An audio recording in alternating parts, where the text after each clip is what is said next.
अस्सलाम वालेकुम स्टूडेंट्स। मैं उम्मीद करता हूँ कि आप सब खैरियत से होंगे।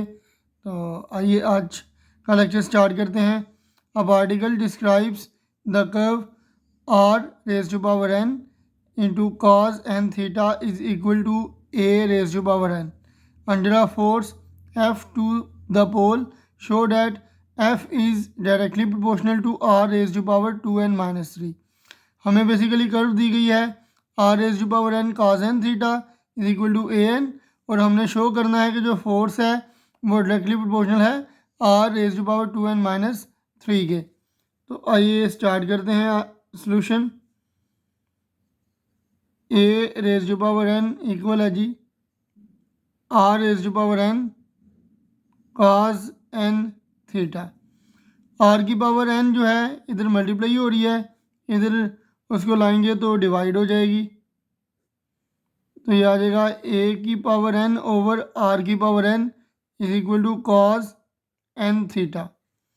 अब दोनों की पावर एन है तो मैं इसको सिंगल पावर के तौर पर लिख सकता हूँ ए ओवर आर की power N is equal to cos N theta.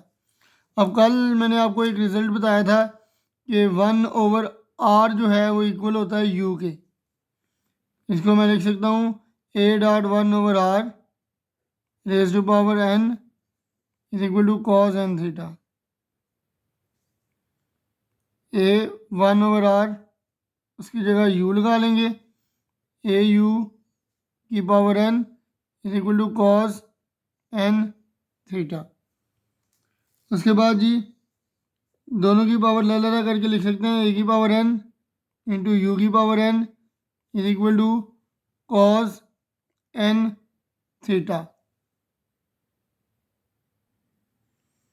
उसके बाद जी u की पावर n को इधर ही रहने देंगे और a की पावर n इधर मल्टीप्लाई हो रहा है उसको इधर ले आएंगे, तो ये आ जाएगा 1 ओवर a की power n into cos n theta.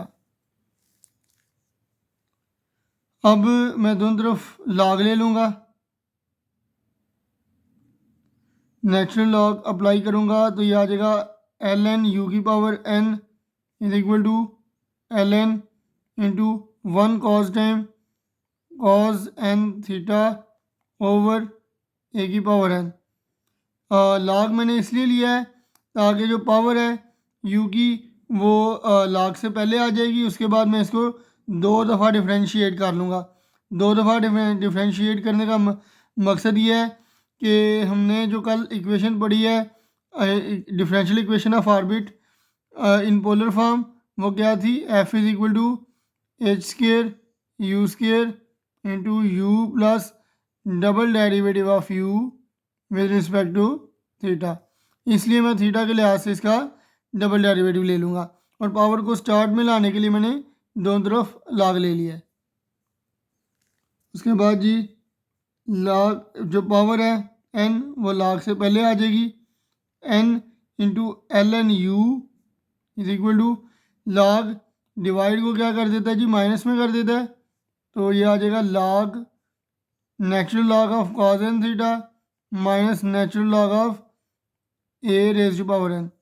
अब हमें पता होना चाहिए कि natural log of A N क्या होता है, ये कांस्टेंट होता है, तो उसकी जगह मैं सी लिख लूँगा। तो net n into L N you is equal to l n cos N theta minus C. अब डिफ्रेंशिएट कर लेंगे,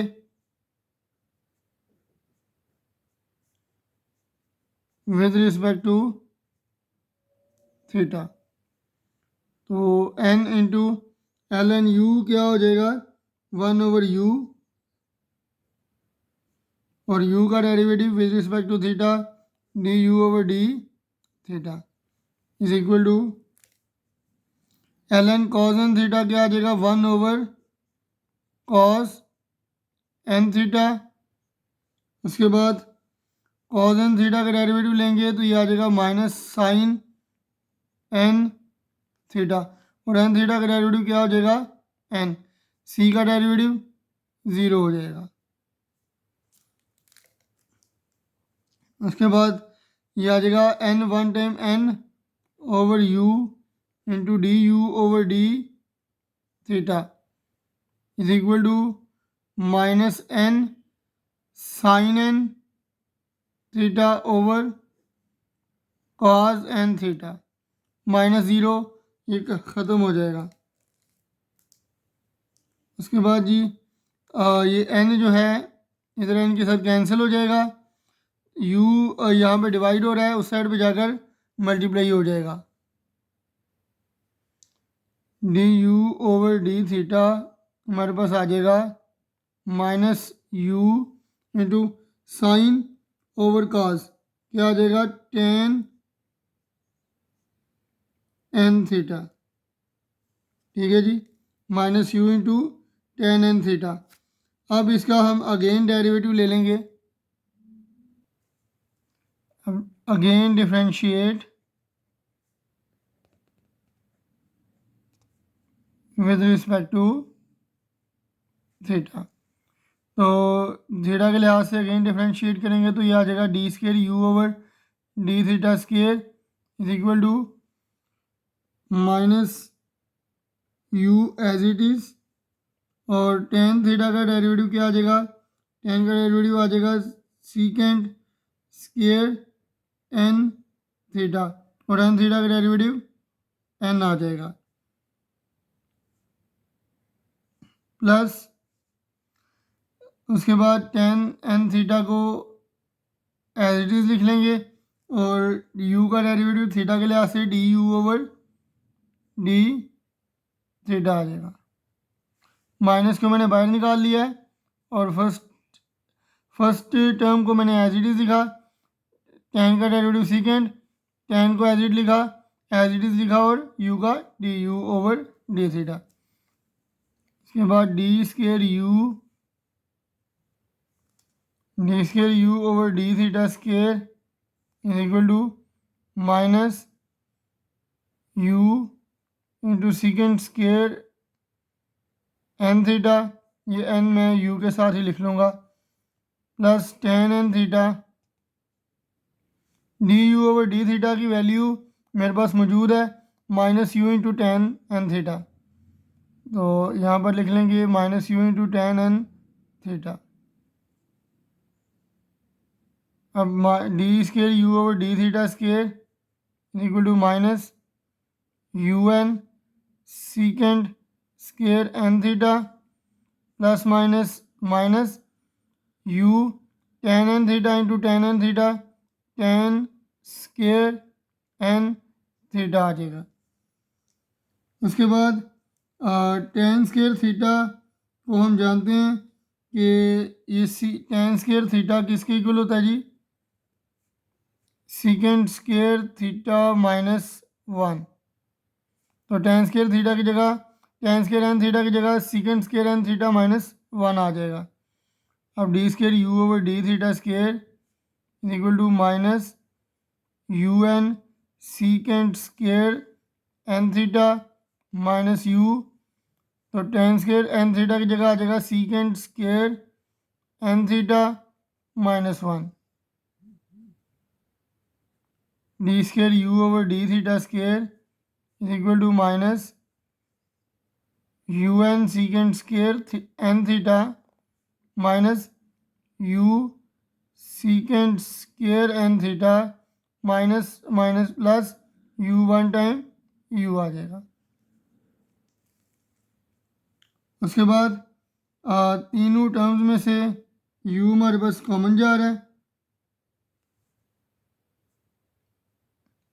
तो u मैं कॉमन ले लूँगा,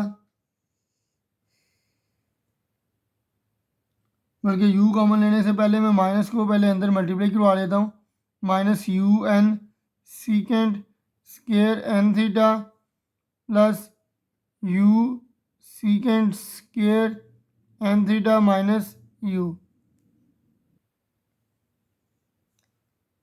अब u सीकेंड स्केयर इन दोनों टर्म्स में से कॉमन आ जाएगा, U into secant square N theta, तो बाकी बच जाएगा minus N plus one. Minus U, ये हमारे पास सीकेंट स्क्वायर है। तो इसको मैं लिख सकता हूँ u into 1 minus N secant square N theta minus you. उसके बाद जी D square U over D theta square is equal to you into 1 minus N secant को हम लिख सकते हैं ना 1 ओवर कास, तो सीकेंट स्क्वायर एन थीटा की जगह लिख लेंगे cos square N theta minus you. अब कॉज एन थीटा की हमने वैल्यू निकालनी है, तो इसी सवाल के अंदर हमने कॉज एन थीटा को लिखा था ए की पावर एन इंटू यू की पावर एन। तो हमें पता है जी कि कॉस एन थीटा क्या आ जाएगा, कॉस एन थीटा आ जाएगा जी ए की पावर एन इंटू यू की पावर एन। तो d square u over D theta square is equal to you into 1 minus N over cos square n theta की जगह आ जाएगा ए की पावर एन इंटू यू की power n का square minus you. उसके बाद जी u into 1 minus n a की पावर 2n इंटू यू की पावर 2n माइनस यू। अब ये u की पावर 1, इसको मैं नीचे लेके आऊँगा तो u की पावर माइनस 1 हो जाएगी, 1 माइनस एन ओवर ए की पावर 2n इंटू यू की पावर 2n, और u को जब मैं नीचे लिखूँगा तो u की पावर माइनस 1 हो जाएगी, minus u. 1 minus N over ए की पावर 2n, तो u की पावर को जब मैं इकट्ठा करूँगा तो u की power 2n minus 1 minus u आ जाएगा। उसके बाद मैं यूज़ कर लूँगा differential equation of orbit in polar form, जो कि क्या होती है, differential equation of orbit in polar form is, तो F is equal to H square you square into you plus d square you over D theta square आ जाएगा। तो जी h square u plus d square you over D theta square की ये जो मैंने value निकाली है वो मैं यहाँ पे पुट कर दूँगा, 1 माइनस एन ओवर ए की पावर 2n यू की power 2n minus 1 minus U, ये यू से कैंसिल हो जाएगा, एच स्केयर यू स्केयर, बाकी बचेगा 1 माइनस एन ओवर ए की पावर 2n यू की पावर 2n माइनस 1। तो H square into 1 minus N over A raise to power 2n, और यहाँ पर आ जाएगा 1 ओवर यू की पावर 2n माइनस 1, ये यू स्केयर, इसको जब मैं नीचे ला के लिखूँगा तो यू की पावर माइनस 2 हो जाएगी, और H square into 1 minus N over ए की पावर 2n, तो ये आ जाएगा 1 ओवर यू की power 2n minus 1 and minus 2 minus 3 हो जाएगा। तो हमें पता है कि H square into 1 minus N over ए की पावर 2n ये कांस्टेंट है, तो आ जाएगा G F is equal to constant into 1 over you की पावर 2n माइनस 3। जब इक्वल और कांस्टेंट को मैं ख़त्म करूँगा तो प्रोपोर्शनल आ जाएगा 1 ओवर यू की पावर 2n माइनस 3 के। तो अब मैंने प्रूव करना है बेसिकली r की पावर 2n माइनस 3, तो मैं इसको लिख सकता हूँ 1 ओवर 1/u की पावर 2n-3 लिख सकता हूँ, क्योंकि 1 की जो भी पावर लूँगा उसका आंसर 1 ही आएगा। तो 1/u क्या होता है, r होता है, तो ये आ जाएगा r की पावर 2n-3। यही मैंने प्रूव करना था। तो स्टूडेंट्स आज के लिए इतना ही। अब नेक्स्ट लेक्चर में हम क्वेश्चन नंबर 3 को सॉल्व करेंगे। अल्लाह हाफिज़।